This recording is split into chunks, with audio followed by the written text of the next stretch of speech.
और ये क्वेश्चन शुरू होता है एरर से। फर्स्ट क्वेश्चन पढ़ने पर आप पाएंगे कि देखिए Gulliver's travel are indeed and interesting books. ठीक है, तो हमेशा आप क्या देखेंगे, सबसे पहले आप नोटिस करेंगे कि जितना भी चीज़ पार्ट ऑफ स्पीच पे पहले दिमाग लगाएं, फिर उसके बाद सब्जेक्ट वर्ब एग्रीमेंट पे। ठीक है, ये दो सबसे पहले चीज़ को पहले चेक कर ले, और सबसे पहले आप चीज़ें चेक कर लें कि सब्जेक्ट वर्ब एग्रीमेंट में कुछ तो गलती नहीं, कहीं पे वर्ब में तो एरर नहीं है। ठीक है, तो वर्ब में एरर के बाद आप पार्ट ऑफ स्पीच के जाएंगे कि हाँ भाई अब पार्ट ऑफ स्पीच में कौन कौन से एरर हो सकते हैं, उसके अकॉर्डिंग भी चेक करेंगे। तो पहले यहाँ पे देख सकते हैं, सबसे पहले सब्जेक्ट देख रहे हैं कि गॉलिवर ट्रैवल्स, जो कि एक सब्जेक्ट है। और कैसा सब्जेक्ट है ये, सिंगुलर सब्जेक्ट है ना। अब आप समझ सकते हैं कि जब सिंगुलर सब्जेक्ट रहता है तो वर्ब क्या होता है, सिंगुलर वर्ब तो होता है ना। वर्ब क्या होता है, ये क्या है आपका वर्ब है, और वर्ब क्या है यहाँ पे प्लोरल है। ये वर्ब क्या है, प्लोरल है, जो कि गलत है ना। यहाँ पे क्या होना चाहिए था, इज होना चाहिए था। ठीक है, Gulliver's travel is indeed an interesting book. ठीक, चलिए, तो फर्स्ट क्वेश्चन में आपको एरर पता चल गया कि वर्ब से रिलेटेड एरर था। नेक्स्ट क्वेश्चन पे आते हैं, सब्जेक्ट वर्ब एग्रीमेंट का अगर आपने जो वो 25 रूल्स अपने पर रखे होंगे तो आपको यहाँ से दिक्कत नहीं आने वाला है। ठीक है, जैसे जैसे ही आपको दिखा होगा आइदर और, तो मैंने आपको बताया था कि आइदर और के केस में होता है क्या है भाई, आइदर और के केस में ये होता है कि और के जो सब्जेक्ट होते हैं ना वो वर्ब के नज़दीक के अकॉर्डिंग होते हैं। तो वर्ब के नज़दीक ये दिख रहे हैं। ठीक है, ये वर्ब के नज़दीक वाले सब्जेक्ट के अकॉर्डिंग होता है। ठीक है, आइदर और के केस में क्या होता है, वर्ब अपने सब्जेक्ट के अकॉर्डिंग होता है, और वो भी कौन सा सब्जेक्ट, जो अपने नज़दीक वाले सब्जेक्ट होते हैं, ना कि ये वाले सब्जेक्ट के अनुसार, बल्कि ये वाले सब्जेक्ट के अनुसार, ज्योति वाले सब्जेक्ट के अनुसार होगा। तो ज्योति क्या है यहाँ पे, ज्योति अगर हम बात करते हैं तो ज्योति यहाँ पे सिंगुलर सब्जेक्ट है। ये क्या सिंगुलर सब्जेक्ट है। अगर ये सिंगुलर सब्जेक्ट है तो वर्ब नहीं होगा ना, प्लूरल। हैव क्या प्लूरल वर्ब है, हमें क्या करना होगा, हैज़ करना होगा। ज्योति हैज़ डन द क्राइम। ठीक है, चलिए, तो सेकंड रूल में आपने सीखा कि सब्जेक्ट वर्ब एग्रीमेंट का रूल ये कहता है कि आइदर और के केस में और से जो जुड़ता है सब्जेक्ट उसके अकॉर्डिंग ही होता है वहाँ पे वर्ब, या कह सकते हैं वर्ब के अपने नज़दीक वाले सब्जेक्ट के अनुसार होता है। दोनों तरह से आप इसको समझ सकते हैं। चलिए, ठीक है, नेक्स्ट क्वेश्चन पे आते हैं कि the streets are so wet it should have rain last night. एक तो पहले लास्ट नाइट यहाँ पे देखते हैं तो ठीक है, और सही है, पास्ट में है। अच्छा, आगे देखते हैं, the streets are so wet. Street क्या है, काफ़ी हद तक गीला है। अगर गीला है तो जाहिर सी बात है ना, डेफिनेटली बात है, डेफिनेटली ये बात है कि बारिश तो हुई होगी। तो यहाँ पे शुड नहीं लगाएंगे, बल्कि क्या लगाएंगे, मस्ट लगाएंगे, क्योंकि मस्ट होता है बहुत ज़्यादा संभावना होता है। मस्ट कब होता है, बहुत ज़्यादा संभावना के सेंस में होता है मस्ट। ठीक है, तो the streets are so wet it must have rain last night. जैसे लास्ट नाइट में तो ये तो पता चला कि लास्ट नाइट में हुआ था बारिश, लेकिन वो संभावना काफ़ी ज़्यादा है। इससे ये क्यों, क्योंकि ये पता चला कि यहाँ पे ये चीज़ें गीला था, वो सब फर्श जो था क्या, वो रोड गया था वो गीला था। इससे ये साबित हो रहा है, इससे ये प्रूफ हो रहा है कि बारिश तो हुई थी। ठीक है, संभावना है। ठीक है, चलिए नेक्स्ट क्वेश्चन पे आते हैं। नेक्स्ट क्वेश्चन में बड़े मज़ेदार है। Our vacation is between 12 May to June. सबसे पहले ध्यान रखिएगा बिटवीन का और यहाँ पे टू का रिलेशन समझिए। बिटवीन का कंजंक्शन जो होता है वो एंड होता है। ठीक है, और अगर हम टू की बात करें तो फ्रॉम का कंजंक्शन होता है टू से। बिटवीन का होता है एंड से, फ्रॉम का होता है टू से। तो आप क्या करेंगे, our vacation is between 12 May to ना होकर यहाँ पे क्या होगा, 12 मई एंड यहाँ पे करना होगा, क्योंकि इसके अकॉर्डिंग हम चलेंगे। बिटवीन के बाद एंड का होता है तो बिटवीन के बाद हम एंड का यूज़ करेंगे। ठीक है, समझ में आया। फोर्थ क्वेश्चन में एक अलग रूल आपने सीखा। नेक्स्ट क्या है, नेक्स्ट आपको जो होगा, he is very angry on me. तो देखिए यहाँ पे प्रीपोजिशन बेस्ड एरर है। यहाँ पे क्या है, प्रीपोजिशन बेस्ड एरर है। और हमने आपको बताया था कि एंग्री के साथ क्या लगता है, एंग्री के साथ लगता है पर्सन अगर हो तो वो विद लगता है, ऑन तो लगता नहीं है। तो आपने प्रीपोजिशन बेस्ड एरर सीख लिया, और ए पार्ट में यहाँ पे एरर है। ठीक है, आप विद का यूज़ करेंगे। नेक्स्ट क्वेश्चन क्या है, the social activist was murdered in cold blood.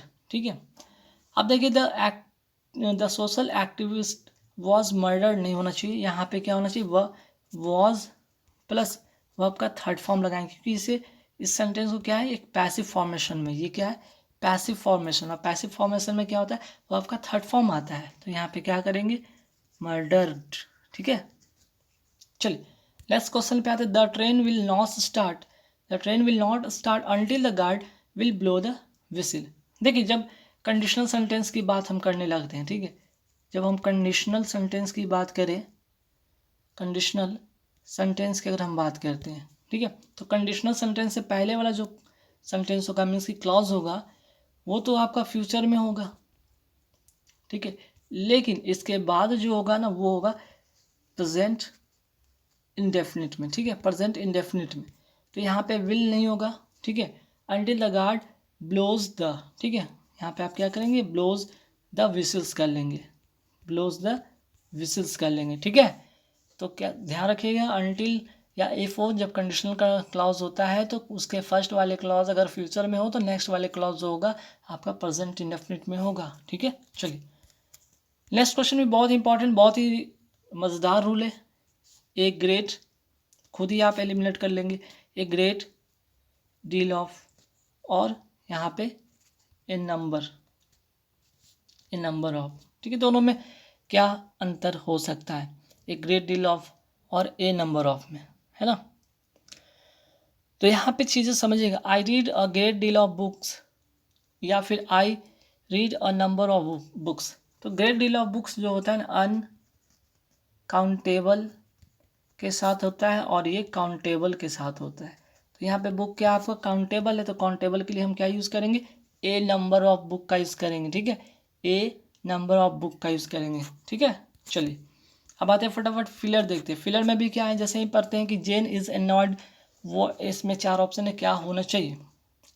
Gen is annoyed के साथ जो प्रीपोजिशन होता है एनॉयड, अनॉय प्लस विद होता है, ठीक है, प्रीपोजिशन।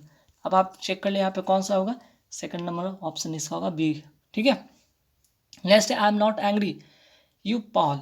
अब देखिए यहाँ पे फिर से पर्सन आया और एंग्री आया, तो एंग्री और पर्सन के लिए हम क्या यूज़ करते हैं, विद का यूज़ करते हैं, ठीक है। एंग्री के साथ हमेशा क्या यूज़ करते हैं, विद का यूज़ करते हैं जब पर्सन की बात करते हैं, तो जब हम पर्सन की बात करते हैं तो, ठीक है। चलिए नेक्स्ट क्वेश्चन पे आते हैं।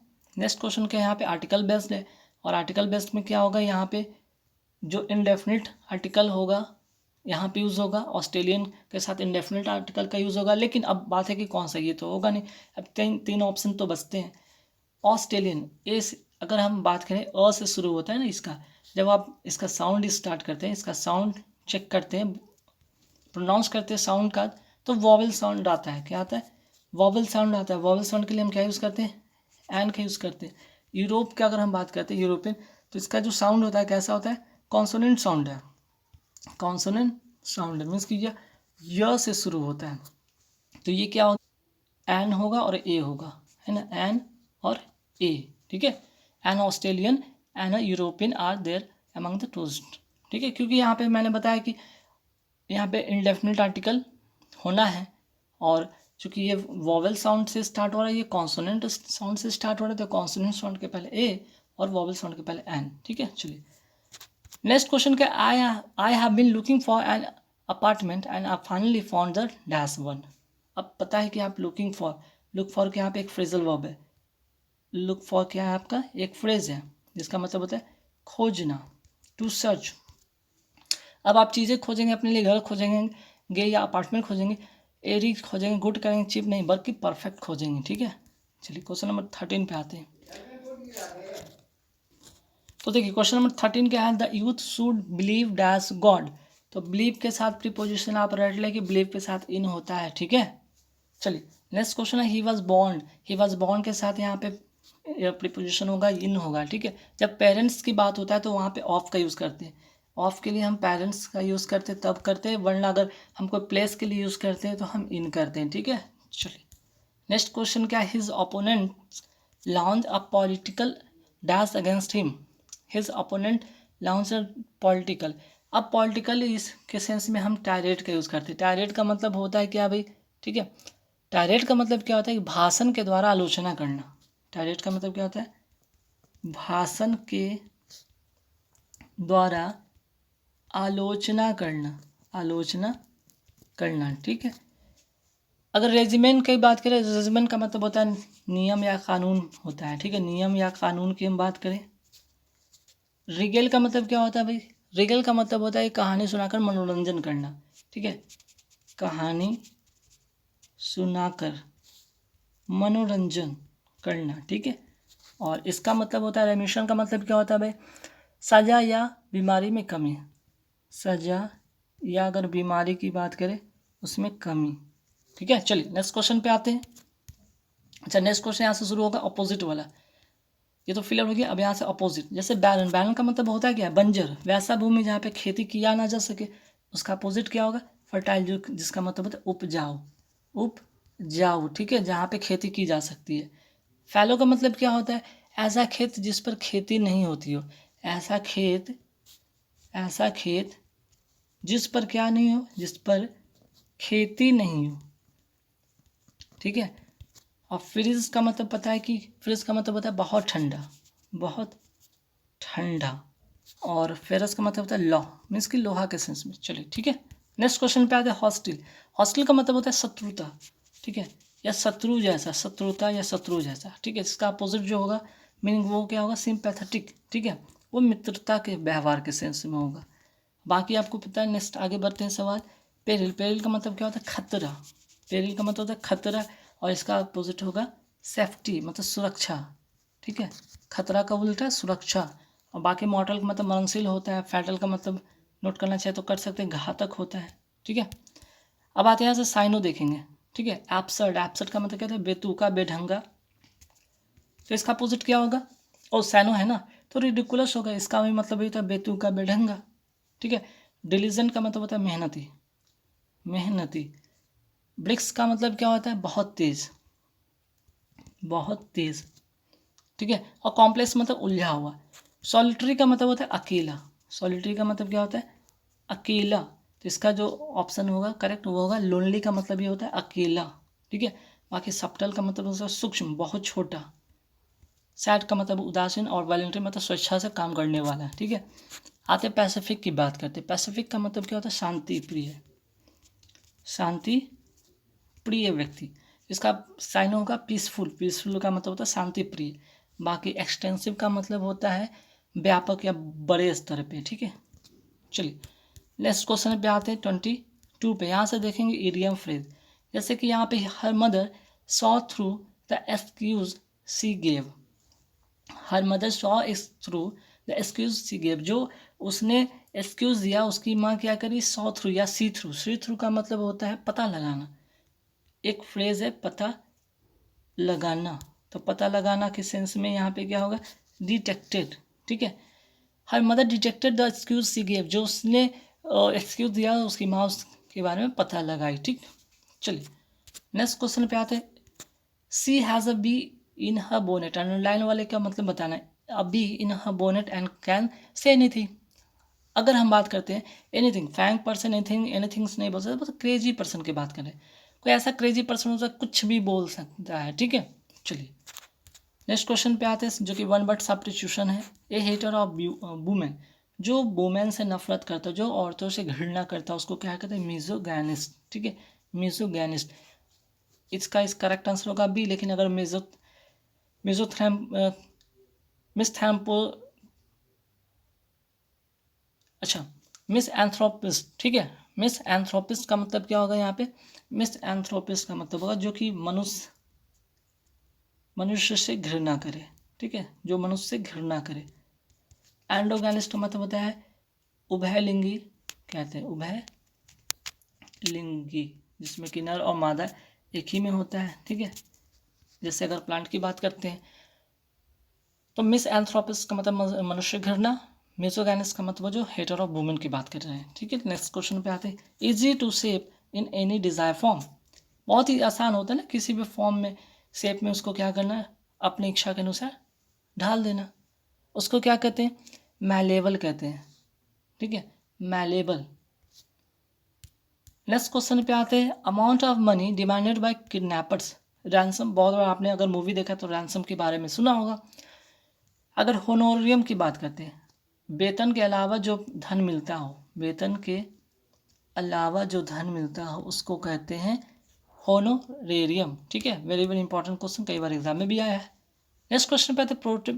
Property inherited from inherited from once father और एंसेस्टर्स, जो कि उसके फादर या पूर्वजों से मिला है जो धन विरासत में, उसे क्या कहते हैं, उसे कहते हैं पैट्रीमनी, उसे क्या कहते हैं पैट्रीमनी। और एलिमनी का मतलब है जब पति पत्नी का जब डाइवोर्स हो जाता है तो पत्नी को जो भी रकम मिलता है, जो भी पैसे मिलते हैं, उसको कहते हैं एलिमनी, ठीक है। और वॉलंटरी का मतलब जो स्वेच्छा से काम करने वाला व्यक्ति होता है उसे कहते हैं, है ना। अब आते हैं ए मैट्रिस आर्मिटिस का मतलब क्या होता है, ठीक है। आर्मिस्टिस का मतलब होता है युद्ध विराम, इसका मतलब क्या होता है, युद्ध विराम। चलिए नेक्स्ट क्वेश्चन पे आते हैं, that which may be easily broken, इससे आसानी से तोड़ा जा सके, उसे कहते हैं ब्रिटन, मतलब कि भंगूर, जिसे आसानी से तोड़ा जा सके। इनडिस्ट्रक्टिबल का मतलब क्या होगा, इनडेस्ट्रक्टिबल का मतलब होगा अविनाशी, अविनाशी, जिससे नाश नहीं किया जा सकता, इनडेस्ट्रक्टिबल, ठीक है। रिवोकेबल का मतलब क्या होगा, रिवोकेबल का मतलब खंड करने हो, जिससे खंड किया जा सके। चलिए तो गाइस यहाँ पे कुल 30 क्वेश्चन के अराउंड से मीन्स कि 28 क्वेश्चन थे।